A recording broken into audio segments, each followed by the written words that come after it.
Hi hello ನಮಸ್ತೆ ಸ್ನೇಹಿತರೆ, ಎಲ್ರಿಗೂ ಕೂಡ ಮತ್ತೊಮ್ಮೆ ನಿಮ್ಮ ಯೂಟ್ಯೂಬ್ ಚಾನಲ್ಗೆ ಪ್ರೀತಿಯ ಸ್ವಾಗತ. ಯಾರು ನಿಮ್ಮ ಚಾನಲ್ಗೆ ಸಬ್ಸ್ಕ್ರೈಬ್ ಮಾಡಿಲ್ಲ ದಯವಿಟ್ಟು ಸಬ್ಸ್ಕ್ರೈಬ್ ಮಾಡಿ. ತುಂಬ ಜನ ಕೇಂದ್ರ ಸರ್ಕಾರದ ಹಲವಾರು ಹುದ್ದೆಗಳಿಗೆ ಅರ್ಜಿಯನ್ನು ಸಲ್ಲಿಸ್ತಾ ಇರ್ತೀರ. ಎಸ್ಪೆಷಲಿ UPSC, SSC ಈ ರೀತಿ ಬ್ಯಾಂಕಿಂಗ್ ಎಕ್ಸಾಮ್ಸ್ಗೆ ಅಪ್ಲಿಕೇಶನ್ ಹಾಕ್ತಾ ಇರ್ತೀರ. ಸೊ ಅಲ್ಲಿ ನಿಮಗೆ ತುಂಬ ಕಡೆ ಕೇಳಿರ್ತೀರ EWS ಸರ್ಟಿಫಿಕೇಟು ಅಂತ.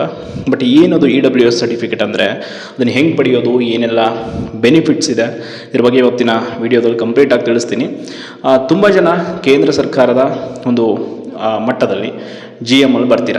ಅಂದರೆ ಸ್ಟೇಟ್ ಗೌರ್ಮೆಂಟಲ್ಲಿ ಕೆಲವೊಂದು ಕ್ಯಾಸ್ಟ್ ಅವರು OBC ಇದ್ದರೂ ಕೂಡ ಸೆಂಟ್ರಲ್ ಗೌರ್ಮೆಂಟಲ್ಲಿ GM ಬರ್ತಾರೆ.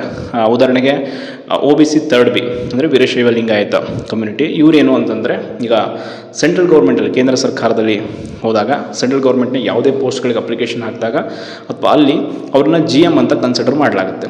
ಸೊ ಇಂಥವರು ಫಿನಾನ್ಷಿಯಲಿ ವೀಕ್ ಇದ್ದರು ಅಂತಂದರೆ, ಒಟ್ಟಾರೆಯಾಗಿ ಯಾವುದೇ GM ಅಲ್ಲಿ ಬರ್ತಕ್ಕಂಥ ಫಿನಾನ್ಷಿಯಲಿ ವೀಕ್ ಇರುವಂಥವರು ಒಂದು ಈ ಸರ್ಟಿಫಿಕೇಟನ್ನು EWS ಮಾಡಿಸ್ಬೋದು. EWS ಅಂತಂದರೆ ಎಕನಾಮಿಕಲಿ ವೀಕರ್ ಸೆಕ್ಷನ್. ಸೊ ಇದು ಯಾವಾಗ ಜಾರಿ ಬಂತು? ಕೇಂದ್ರ ಸರ್ಕಾರ ಇದನ್ನು 2019 ಜಾರಿ ಮಾಡ್ತು. ಏನೆಲ್ಲ ಅರ್ಹತೆಗಳು ಇರಬೇಕು EWS ಸರ್ಟಿಫಿಕೇಟ್ ನಿಮಗೆ ಬೇಕು ಅಂತಂದರೆ, ಮೊದಲನೇದಾಗಿ ನೀವು SC STಯನ್ನು ಹೊರತುಪಡಿಸಿ ಈ OBCಯ ಯಾವುದಾದ್ರೂ ಒಂದು ಕ್ಯಾಟಗರಿಯಲ್ಲಿ ಸ್ಟೇಟಲ್ಲಿ ಇದ್ದರೂ ಕೂಡ, ಬಟ್ ಸೆಂಟ್ರಲಲ್ಲಿ ನೀವು GM ಇರಬೇಕು. ಸ್ಟೇಟಲ್ಲಿ GM ಇದ್ದರೂ ಕೂಡ ನೀವು ಪಡಿಬೋದು. ಇದನ್ನು ಸ್ಟೇಟಲ್ಲೂ ಕೂಡ ನೀವು GM ಕ್ಯಾಟಗರಿ ಇದ್ರಿ, ಫಿನಾನ್ಷಿಯಲ್ ವೀಕ್ ಇದ್ರಿಂದ ಇಲ್ಲೂ ಕೂಡ ನೀವು EWS ಪಡಿಬೋದು. ಇದನ್ನು ಕೇಂದ್ರ ಸರ್ಕಾರದ ಹುದ್ದೆಗಳಲ್ಲಿ ಲೈಕ್ ನೀಟ್ ಎಕ್ಸಾಮ್ಸ್ ಆಗಿರ್ಬೋದು, ಎಲ್ಲೂ ಕೂಡ ನೀವು ಅಪ್ಲೈ ಮಾಡ್ಕೋಬೋದು.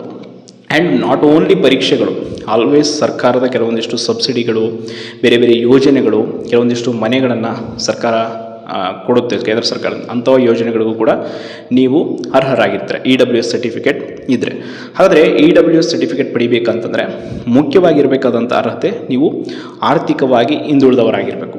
ಅಂದರೆ ಒಂದು 5 ಎಕರೆಗಿಂತ ಕಡಿಮೆ ಜಮೀನು ಇರಬೇಕು, ವರ್ಷಕ್ಕೆ 8 ಲಕ್ಷಕ್ಕಿಂತ ಕಡಿಮೆ ಆದಾಯವನ್ನು ಹೊಂದಿರಬೇಕು. ಈ ಎರಡು ಆದಮೇಲೆ ಮುಖ್ಯವಾಗಿ ನಿಮಗೆ 1000 ಚದರ ಅಡಿಗಿಂತ ಹೆಚ್ಚಿನ ಒಂದು ವಿಸ್ತೀರ್ಣದ ಯಾವುದೇ ನಿವೇಶನ ಇರಬಾರ್ದು.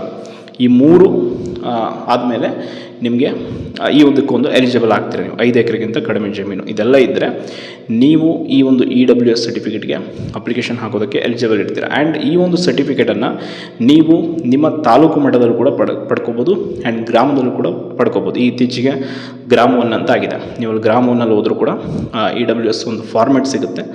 ಆ ಫಾರ್ಮೆಟಲ್ಲಿ ಸಂಬಂಧಪಟ್ಟ ಎಲ್ಲ ಡೀಟೇಲ್ಸ್ಗಳನ್ನು ಫಿಲ್ ಮಾಡಿ, ನಿಮ್ಮ ಒಂದು SLC ಅಂಕಪಟ್ಟಿ, ನಿಮ್ಮ ಒಂದು LC ಸಂಬಂಧಪಟ್ಟಾಗೆ ಕ್ಯಾಸ್ಟ್ ಆ್ಯಂಡ್ ಇನ್ಕಮ್ ಮೀನ್ಸ್ ಆದಾಯ ಪ್ರಮಾಣ ಪತ್ರ, ನಿಮ್ಮ ಜಮೀನಿಗೆ ಸಂಬಂಧಪಟ್ಟ ದಾಖಲೆಗಳು, ಅಂದರೆ 5 ಎಕರೆಗಿಂತ ಕಡಿಮೆ ಇದೆ ಅಂತ, ಆ್ಯಂಡ್ ಒಂದಿಷ್ಟು ಸೆಲ್ಫ್ ಡಿಕ್ಲರೇಷನ್, ಇಷ್ಟನ್ನು ನೀವು ಅಪ್ಲಿಕೇಶನ್ ಜೊತೆ ಕೊಟ್ಟರೆ ನಿಮಗೆ ಡಾಕ್ಯುಮೆಂಟ್, ಅದು EWS ಸರ್ಟಿಫಿಕೇಟ್ ಸಿಗುತ್ತೆ.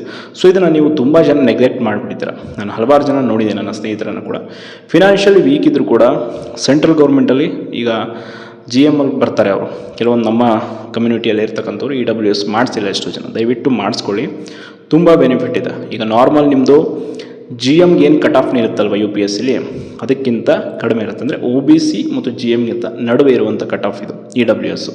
ಸೊ ತುಂಬ ಜನ ಪ್ರಿಲಿಮ್ಸಲ್ಲಿ 1 ಮಾರ್ಕ್ಸ್ 2 ಮಾರ್ಕ್ಸಲ್ಲಿ ಡಿಸ್ಕ್ವಾಲಿಫೈ ಆಗ್ತೀರ. ಸೊ ಅದು ಇನ್ ಕೇಸ್ ನಿಮ್ಮ ಹತ್ರ EWS ಇತ್ತು ಅಂತಂದರೆ ಕಟ್ ಆಫು ಕಮ್ಮಿ ಆಗುತ್ತೆ.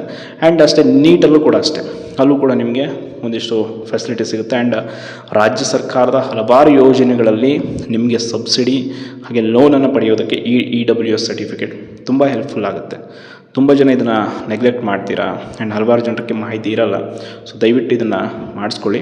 ಆ್ಯಂಡ್ ಈ ವರ್ಷ ಯಾರ್ಯಾರೆಲ್ಲ UPSC ಕೆಲವರು ಹಾಕಿಬಿಟ್ಟಿರ್ತಾರೆ ಅಪ್ಲಿಕೇಶನ್, ಓಕೆ, ಬಟ್ ನೆಕ್ಸ್ಟ್ ನಿಮಗೆ ಮುಂದಿನ ಅಟೆಂಪ್ಟಲ್ಲಿ ಏನಾದರೂ ಈ ಒಂದು ರಿಸರ್ವೇಷನ್ ಸಿಗಬೇಕು ನಿಮಗೆ, ಈ ಒಂದು ಮೀಸಲಾತಿ EWS ಅಂದರೆ ಸರ್ಟಿಫಿಕೇಟನ್ನು ಮಾಡಿಸ್ಕೊಂಡು ಅಪ್ಲಿಕೇಶನ್ ಹಾಕಿ.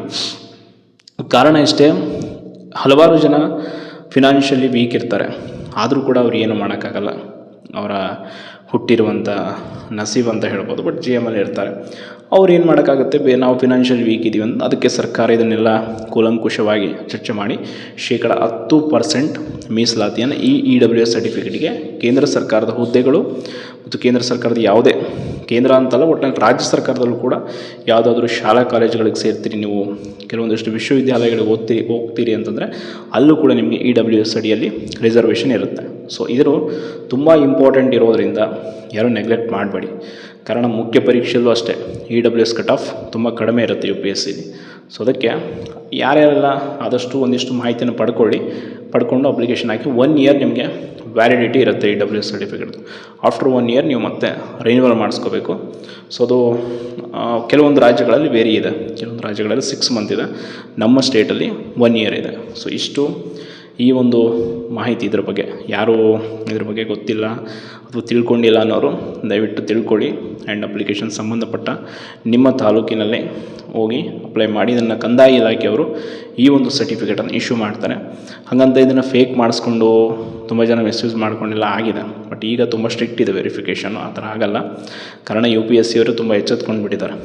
ಹಿಂದೆ ಪೂಜಾ ಕೇಡ್ಕರ್ದು OBC ಸರ್ಟಿಫಿಕೇಟ್ ಆಯ್ತಲ್ವ, ಫೇಕ್ ಸರ್ಟಿಫಿಕೇಟ್ ಕೊಟ್ಬಿಟ್ಟು ಹುದ್ದೆಗೆ ಹೋದ್ಮೇಲೆ ಏನೆಲ್ಲ ಆಯಿತು ಅಂತ ನೋಡಿದ್ದೀರ. ಸೊ ಅದಕ್ಕೆ ತುಂಬ ಅಲರ್ಟಾಗಿರ್ತಾರೆ. ತುಂಬ ನೀಟಾಗಿ ಡಾಕ್ಯುಮೆಂಟ್ ಸಬ್ಮಿಟ್ ಮಾಡಿ ಈ ಸೌಲಭ್ಯವನ್ನು ಪಡ್ಕೊಳ್ಳಿ ಅಂತ ಹೇಳ್ತಾ ಧನ್ಯವಾದಗಳು.